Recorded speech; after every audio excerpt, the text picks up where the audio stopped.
Ferrari is handing Lewis Hamilton's radio to a man who has never been a race engineer in Formula One. His name is Cedric Michelle Grojan.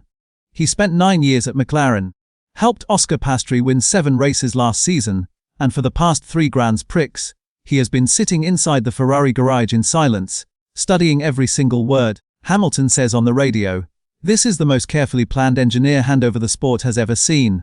That was March 2026. By the time the cars touch down in Miami on the 1st of May, Michelle Grojan will have spent 2 full months inside Ferrari's setup without ever pressing the transmit button.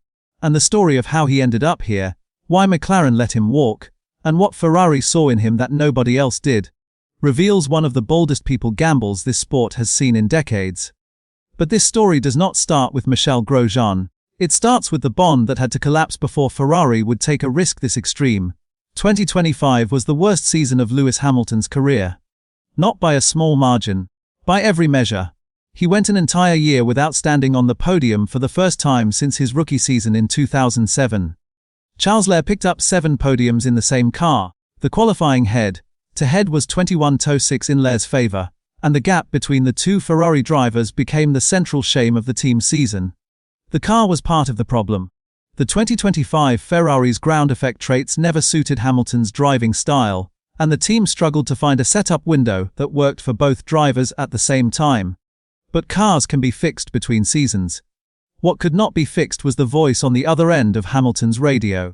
Riccardo Adami had run Sebastian Vettel through some of Ferrari's strongest modern seasons, and he carried real respect within the team. But the pairing with Hamilton never found its rhythm. Not in testing, not in the early races, and not as the season wore on and the pressure grew. The friction played out in the open across team radio all season long at Miami in 2025. The radio crackled with Hamilton pushing Admi to take a tea break, after what came down to strategy mistakes during a key pit window. The response from the pit wall was slow and vague, and the anger was clear to millions of listeners around the world. In Monaco, during a cool-down lap of total silence, the question came through the radio asking whether Adami was even upset with him. The moment itself told the story. A driver asking whether the bond with his own engineer is still in one piece over open radio in front of the entire world. By the time the season reached Abu Dhabi after another first-round qualifying exit, the message from the cockpit was simple. Leave me to it. The pattern was clear. Hamilton was not getting the facts he needed when he needed them in the form he needed them. And when a driver loses faith in the voice on the other end of the radio, the gap in pace grows in ways that data alone cannot explain. The car becomes harder to push because the safety net of clear, trusted facts goes away. The view from seasoned engineers watching those swaps throughout the season was brutal. When those kinds of lines are happening on the radio, the bond is not fully formed. When the reply from the pit wall is, "We will get back to you," something at the core has broken. This is not a call center. The driver is trying to perform at their best while moving at 200 mph. The engineer has to be ready with the answer before the driver even finishes the question. Ferrari moved Adami to the driver academy in January 2026. The choice had been coming for months, but taking out the problem was the easy part. Filling the gap was where Ferrari's real test began. The first and most clear pick was Peter Bono, the man who had been Hamilton's race engineer at Mercedes for 12 straight years.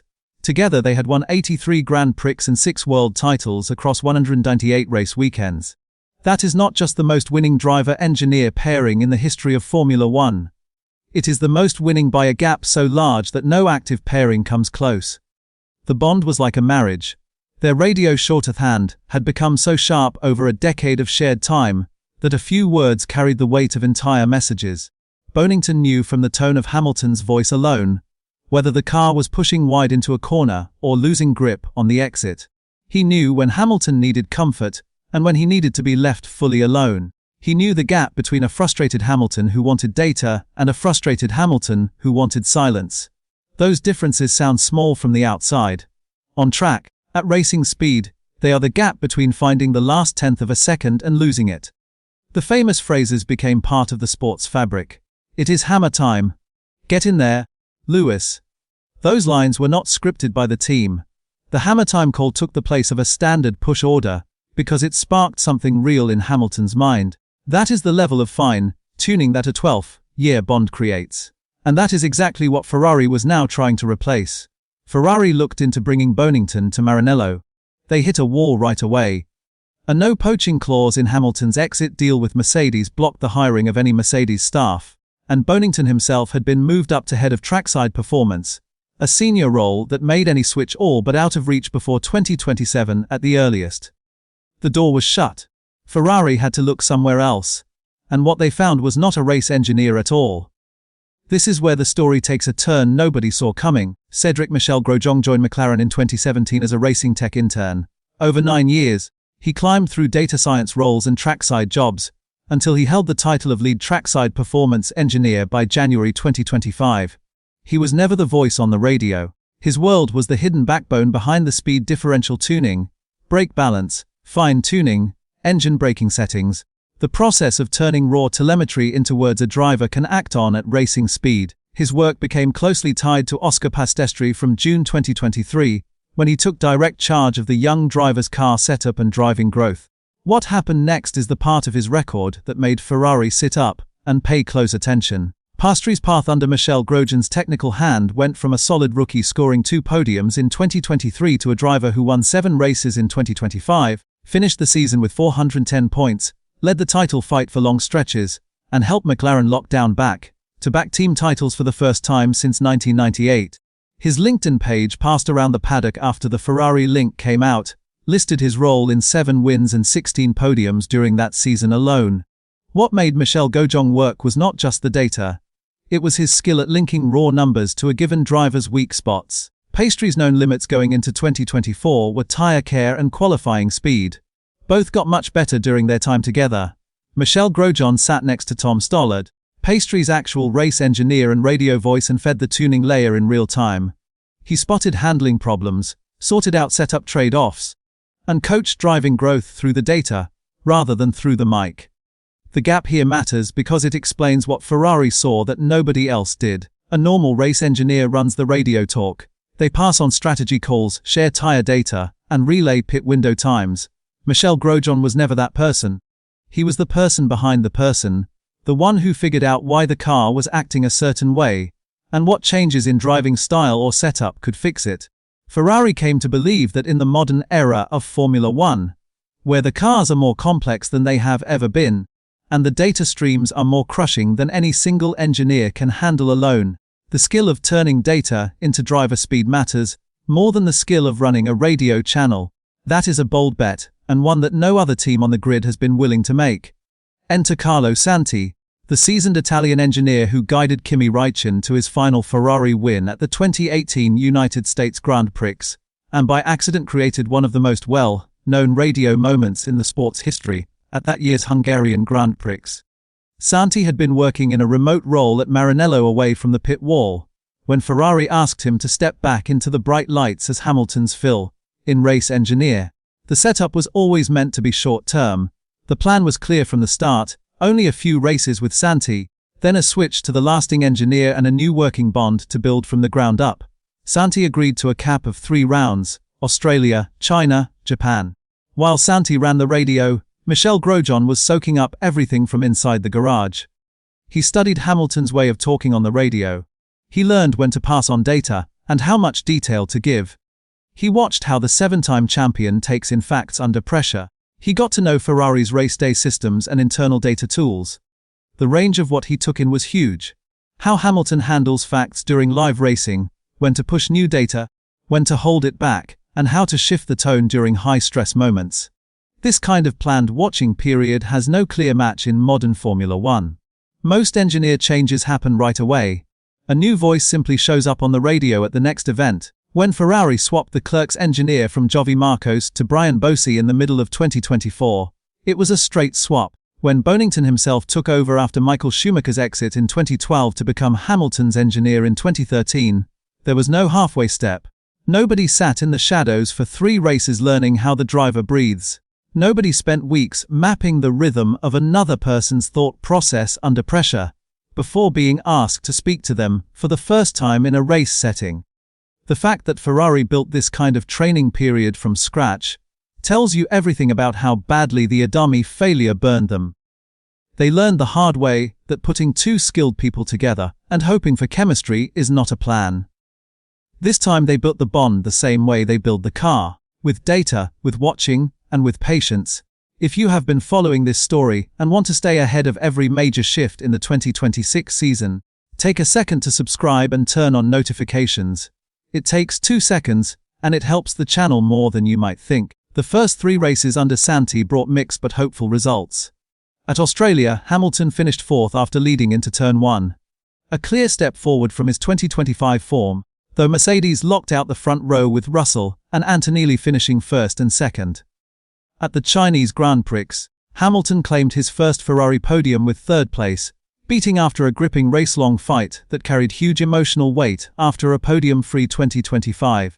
Japan proved harder, 6th place after fading in the closing stages with strange power issues. The radio painted the picture clearly.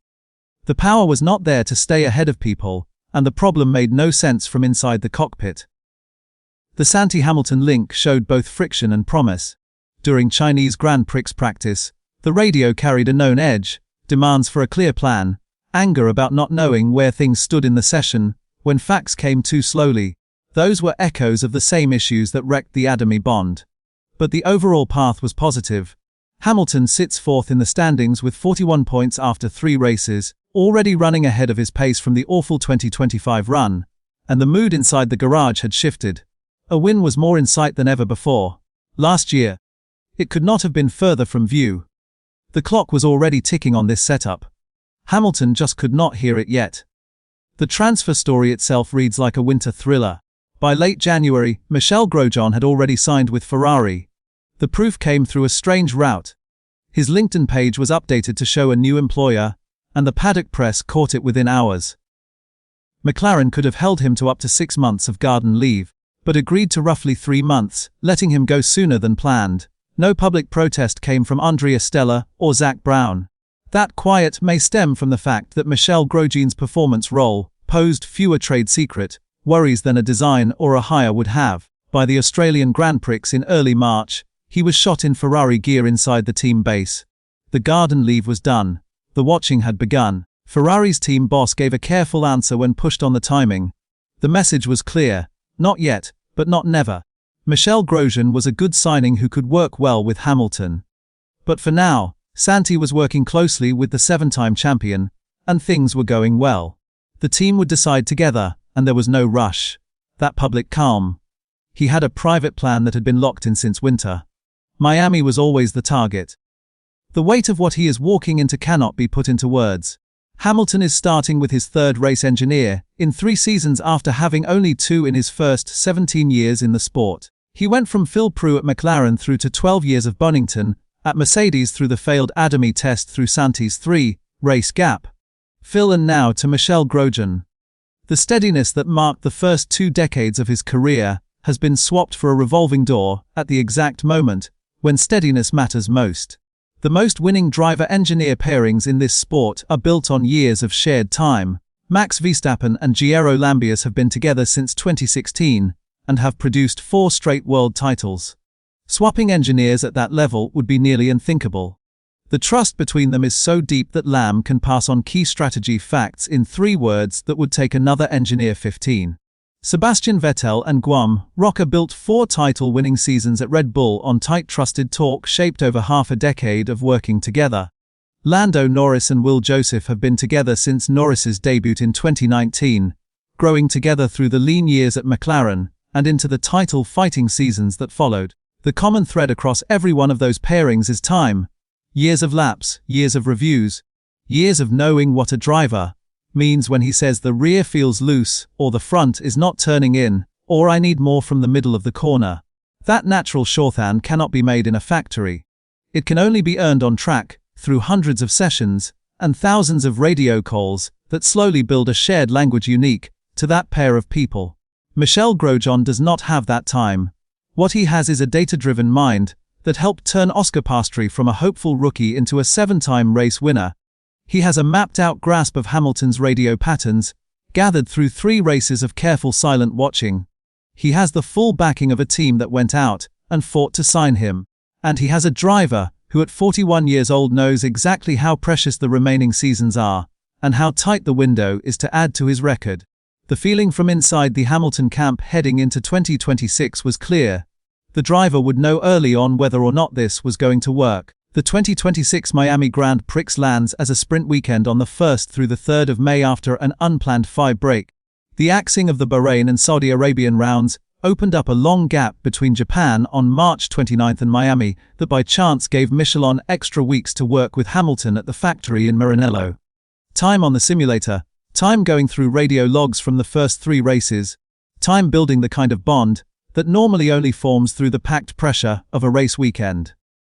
The sprint format means his first real duty will be Friday practice, easing him into the weekend before the higher stakes qualifying and race sessions on Saturday and Sunday. There is a version of this story where everything works, where Michelle Grojan's data skill and Hamilton's know-how blend into something neither could create alone. Where the 3-race watching period turns out to have been exactly the right amount of prep, where a performance engineer's grasp of what makes a driver faster flows cleanly into the skill of sharing that grasp in real time at 200 mph. Ferrari is betting on that version. But there is also a version where the gap between reading data and reading a human being proves too wide to close in a single season, where Hamilton's need for emotional awareness and natural trust runs into the truth that Michelle Grojan has never done this job before, where the pressure of guiding a 7-time champion through the roughest stretch of his career at a team that has not won a team title since 2008 swallows even the most careful planning. Ferrari's choice to move a performance engineer with no race engineering past into the seat beside a 7-time world champion is not just a staff change. It is a statement about how the team thinks the modern driver-engineer bond should work. They looked at the old model, the career race engineer who climbs from junior series through support roles to the pit wall, and decided that the future belongs to someone who thinks in a different way, someone who sees the car through data before they see it through the radio, someone who spent 9 years learning how to make a driver faster before ever being asked to talk to one during a race. The real question is not whether Michelle Grojan gets the technical side. His McLaren record with Piastri answers that fully. The question is whether he can bring the emotional awareness and natural trust that Hamilton needs to perform at his very best. Whether he can learn in the tight span of a single season what took Bonington 12 years to build. Whether the careful planning of 3